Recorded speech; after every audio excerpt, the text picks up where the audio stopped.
In this Blazor tutorial, you will learn how to handle Blazor forms and validation. So here, as you can see, we have an HTML form, and here this is a code. So what we will try to do is we will try to replicate this into Blazor.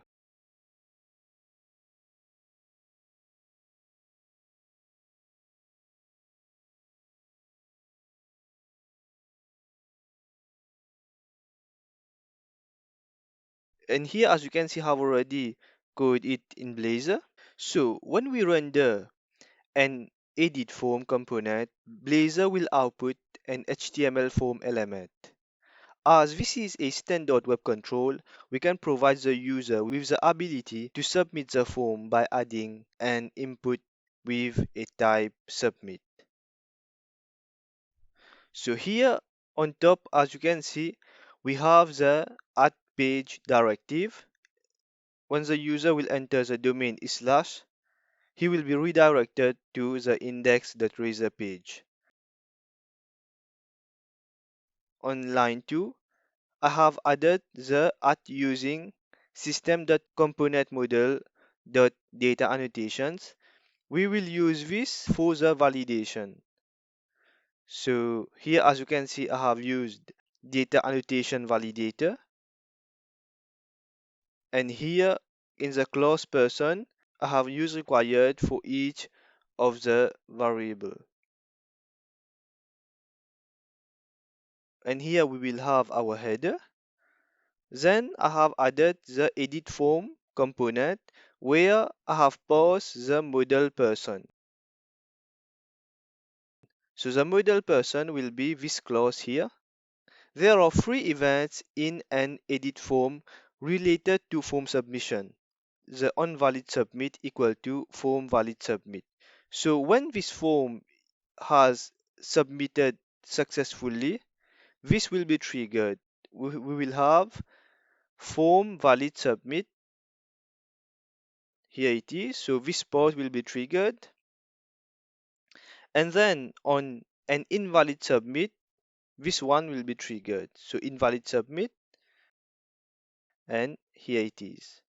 So this part will be triggered. Now we have data annotation validator. And then here I have converted the HTML code into the Blazor one. So we will have input text ID. I have passed the ID here, and then I have bind the value person.first name. So here I have created an object person equal to new person, and then I have created the clause, and in the clause I have put the first name and the last name. So it will be person that first name that we have here, and then same person dot last name that we have here, because we are referencing.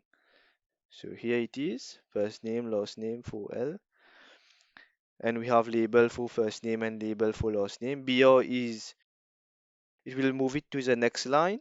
So we will have a space between first name and last name. Same for submit. And here we will have input type submit. So here we will have a button submit. And then it will have a clause btn dash primary. This is a bootstrap clause. And then we have value submit. It will be what will be written in the button submit. So when this button will be clicked, automatically it will check the validation. If it found that it has no validation error, it will go in the valid submit, else it will go in the invalid submit.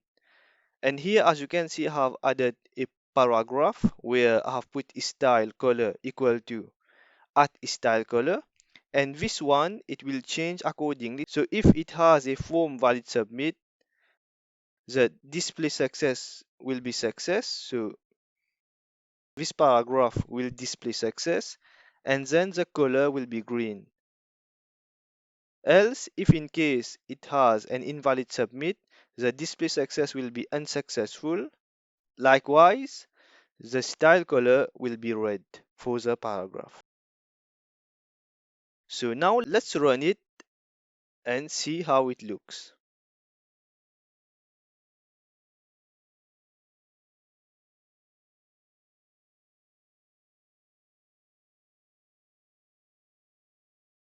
Here we have our form.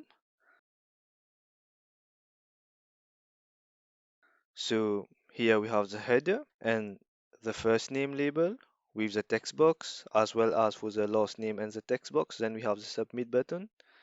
So if I don't enter anything in the text boxes, I will click on submit. So here, as you can see, we have unsuccessful and the two boxes are highlighted.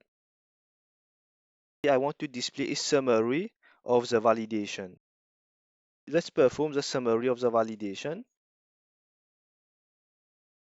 So under the data annotation, we will add validation summary. Run.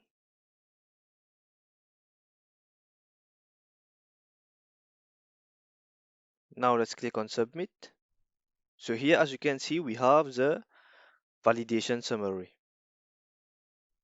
And if I enter a name, so Sam, so here we only have this one.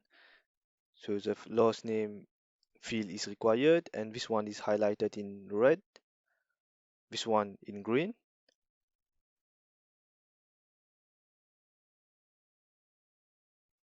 So as you can see, now it's okay. If I remove this,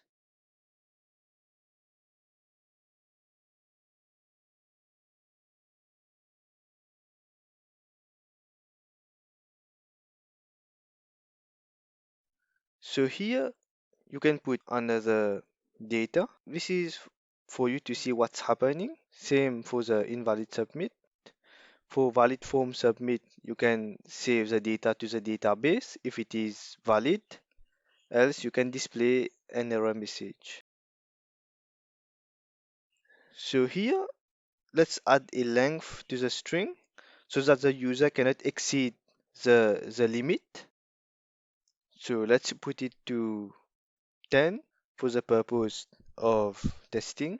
Then here, as you can see, we can put our message. So here we have the maximum length. Then let's put our message. So the message will be name is too long.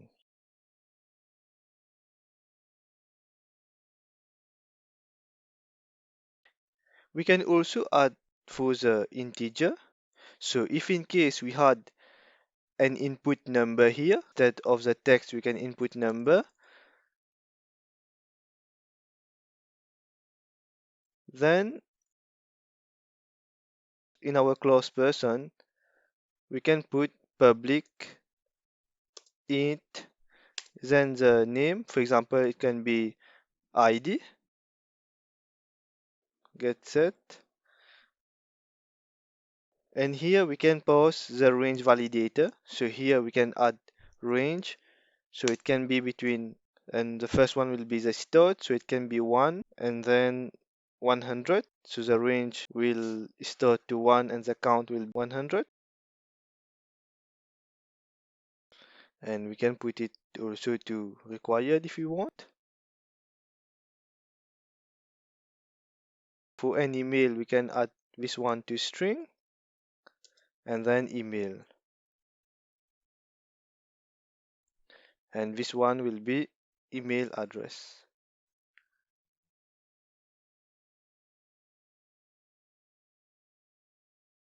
Let's remove this and run our application.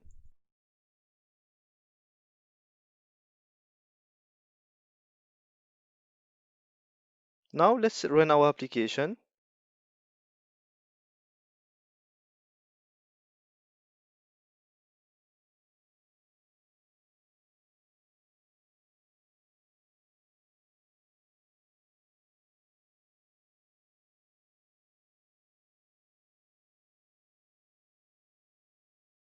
And if I enter more than one, so 1, 2, 3, 4, 5, 6, 7, 8. So as you can see, here you will get name is too long.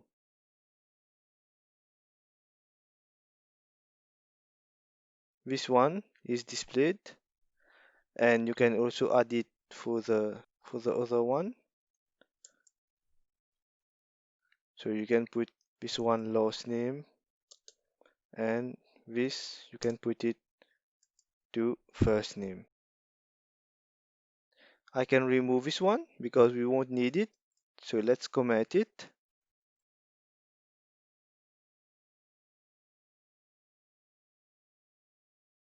And let's rerun our application.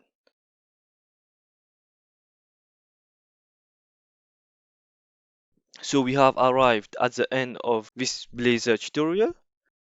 Don't forget to check the other Blazor tutorial in the Blazor playlist. If this video has helped you, don't forget to click the like button and kindly support me by subscribing to my channel. Thank you.